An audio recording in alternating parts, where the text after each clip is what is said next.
KPBS On Demand is supported by Paint Care, offering households and businesses in California more than 800 leftover paint drop-off sites for recycling. Quantities of 100-plus gallons of paint may qualify for a large volume pickup. Learn more at paintcare.org.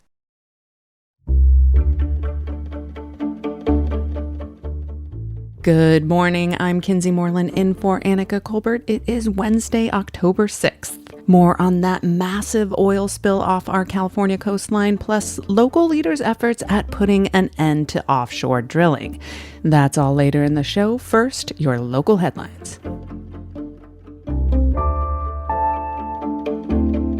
The 101 Ash Street saga continues. Investigators with the San Diego County District Attorney's Office served search warrants yesterday at the headquarters of Hughes Marino and Sistera Development. Both of those real estate brokers have been linked to the city's much-debated lease-to-own deal for the 101 Ash Street building in downtown San Diego. And last night, the County Board of Supervisors unanimously approved a local plan for Afghan refugee housing and resettlement here. The plan was proposed by Supervisor Joel Anderson. The board also directed the county to work with Congress to use frozen Taliban assets to pay for Afghan refugee resettlement efforts. An estimated 58,000 Afghans are expected to arrive in the United States in coming months. More eviction protections are on the way. The San Diego City Council approved Mayor Todd Gloria's proposal to establish a $5 million legal defense fund. The fund will help struggling tenants potentially facing eviction due to non-payment of rent during the pandemic. The legal aid program was approved yesterday and will come from federal coronavirus aid funds. From KPBS, you are listening to San Diego News Now. Stay with me for more of that local news you need. KPBS On Demand is supported by Paint Care, offering households and businesses in California more than 800 leftover paint drop-off sites for recycling. Quantities of 100-plus gallons of paint may qualify for a large volume pickup. Learn more at paintcare.org. A waiting game is underway. It involves that massive oil spill drifting south from the ocean off neighboring Huntington Beach. KPBS reporter John Carroll looks at the chances that the spill will make its way to our coastline here in San Diego. As around-the-clock efforts to clean up the oil continue on land as well as on and under the water, officials are keeping a close eye on the oil's movement. Tuesday afternoon, they said fisheries as far south as San Clemente were closed. On KPBS Midday Edition, the environmental director of the San Diego Surfrider Foundation, Pete Stauffer, was asked about the chances the oil could make it down here. It certainly could. That's going to depend on wind and currents in the coming days, and also will depend on how effective the current efforts to contain the spill are. Stauffer says there is legislation pending in Congress to ban any more offshore drilling, and he says existing rigs should be shut down as swiftly and safely as possible. And on that note of ending offshore oil drilling, at least here in California, that was the focus yesterday for a local congressman whose district stretches north not far from the spill zone. Here's KPBS's Alexandra Rangel with more on Congressman Mike Levin's proposal. Ban all offshore drilling, period. Representative Mike Levin says it's time to pass the American Coast and Oceans Protection Act, a bill he introduced to Congress back in May. At a Tuesday press conference at Moonlight Beach, Levin said traces of toxic oil from the Orange County oil spill could eventually affect North County beaches. It's inevitable that as the oil moves south, that some de minimis amount will get down here, but the real question is how much and when. Levin says it's time to phase out existing drilling along the West Coast as it poses a threat not only to the environment, but to hundreds of businesses along the coast. So this oil spill off the Orange County coast hasn't just covered our nearby beaches with tar balls. It's also threatening to destroy ecologically sensitive areas. KPCC science reporter Jacob Margolis has more. Wetlands in Huntington Beach, which have been carefully restored and maintained since the 1990s, are now inundated with oil, and they're critical for coastal life. Over the next week, scientists will get an idea of just how badly damaged the ecosystem is. But the true test is time. 10 years as a good restoration time frame for wetlands is completely reasonable. Christine Whitcraft is a wetland ecologist at Cal State Long Beach. Everything from bacteria to the plants that grow there to the fish that spawn could have their life cycles disrupted.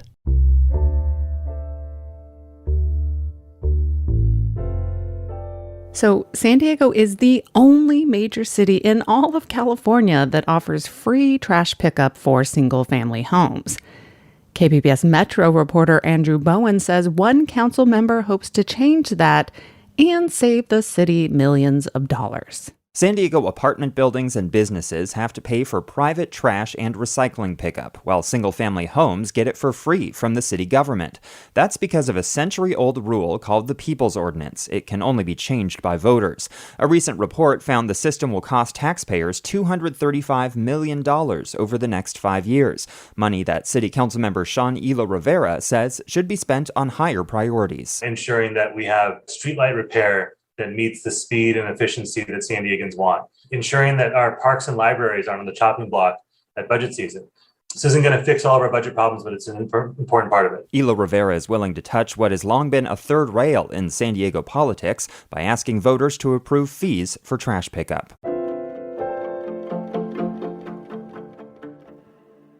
The San Diego District Attorney has filed sex abuse charges against 2 theater teachers.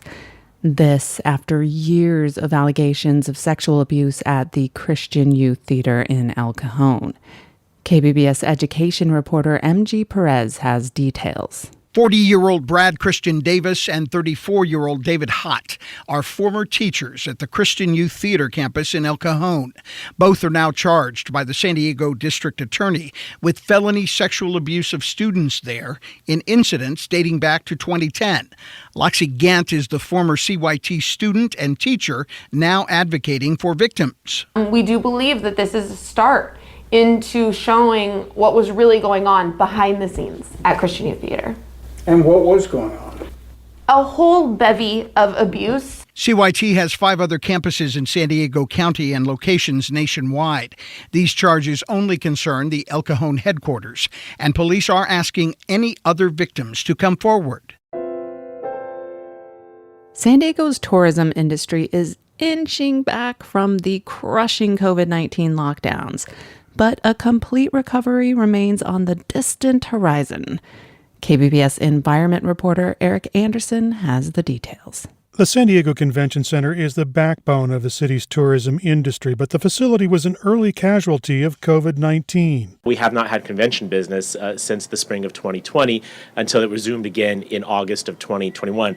In that interim period, what you saw was something unprecedented. San Diego Mayor Todd Gloria says the facility served as a homeless shelter and a safe haven for migrants. The taxpayer-owned structure wasn't generating tax revenue for 17 months. San Diego Tourism Chief Julie Coker says the shutdowns were devastating for the hospitality sector. It's not going to be an overnight fix. We're definitely in for the long haul before tourism returns. Coker hopes convention business will lay the groundwork for a solid year in the hospitality industry.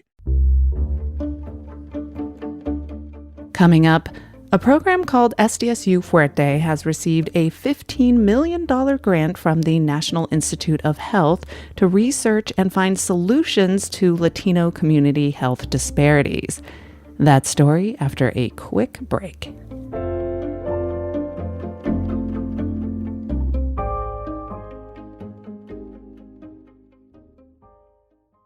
KPBS On Demand is supported by Paint Care, offering households and businesses in California more than 800 leftover paint drop-off sites for recycling.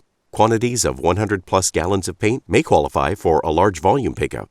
Learn more at paintcare.org. The Latinx community is disproportionately impacted by health disparities, from environmental injustice to a lack of healthcare access. Long-standing issues have created health challenges like obesity and even cancer. Well, now a program called SDSU Fuerte has received a $15 million grant from the National Institute of Health to research and find solutions to those health disparities. Maria Luisa Zuniga, a professor at the SDSU School of Social Work, joined KPBS Midday Edition host Jade Hindman to talk about the effort. So can you tell us more about the SDSU Fuerte program and why the National Institutes of Health said they selected the program for this grant?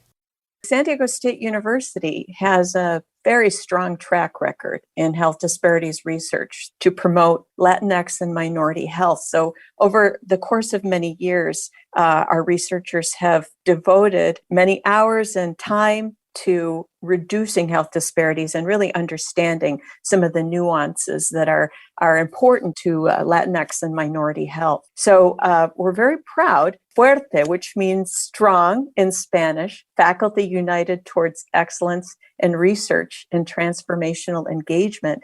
We were funded by NIH because we're also home to Latinx cancer disparities researchers, specialists in environmental health, obesity, and addiction and HIV. These are all the types of areas and health problems that deeply impact Latinos, both regionally and nationwide. And the research on Latinx disparities will be conducted by a group of 11 new faculty members. Talk to me about the reasons for recruiting new faculty members to do this research.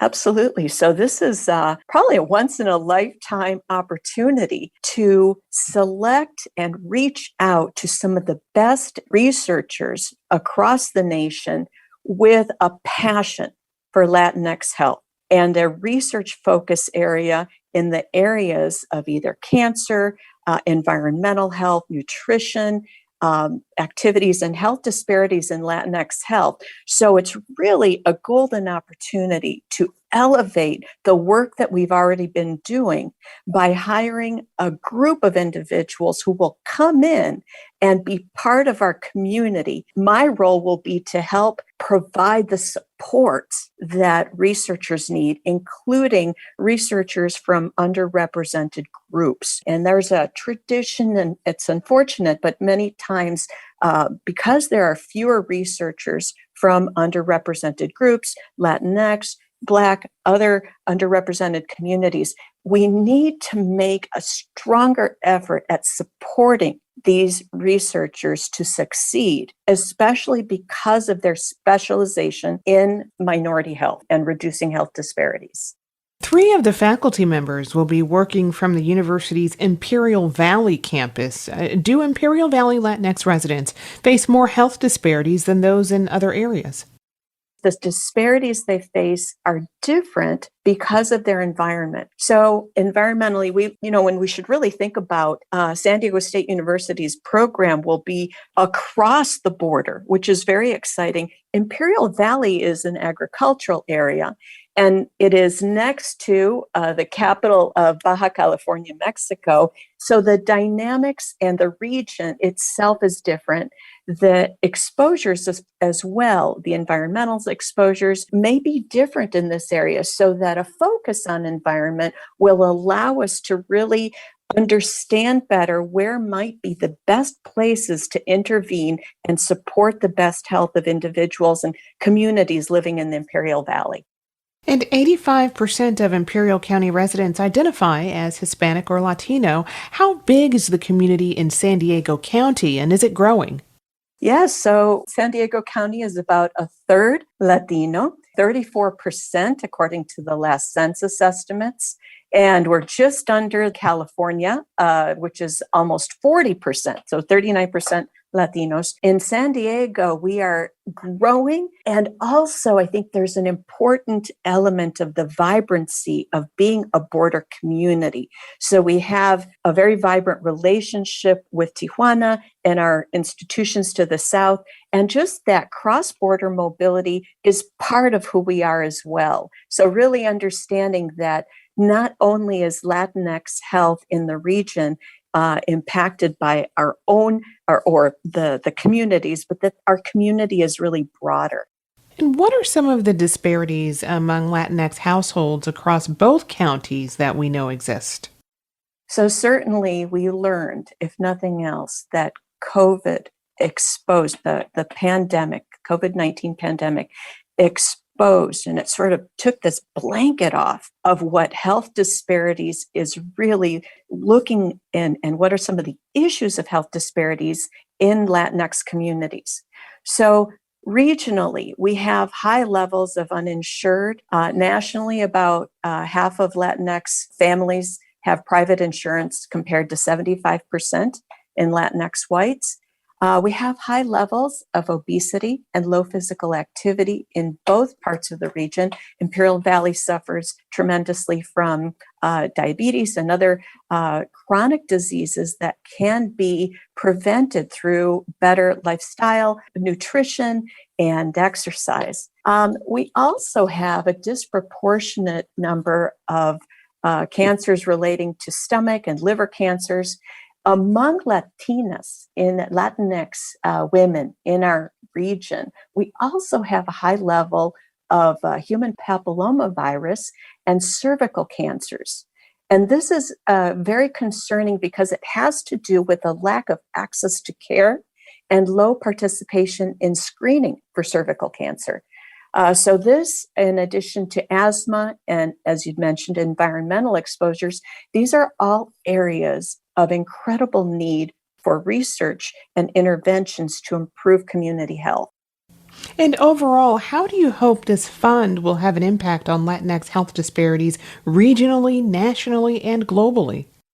Well, this is very exciting because it is an opportunity to bring a group of individuals that in and of themselves have a lifelong passion towards reducing health disparities in the Latinx community. So if we can think about this as energizing and working in synergy with the foundation that San Diego State University already has in addressing health disparities and our high-level research capacity, this is just an opportunity to really launch and make a significant step towards bolstering our efforts to promote the full health of Latinx and other underserved communities.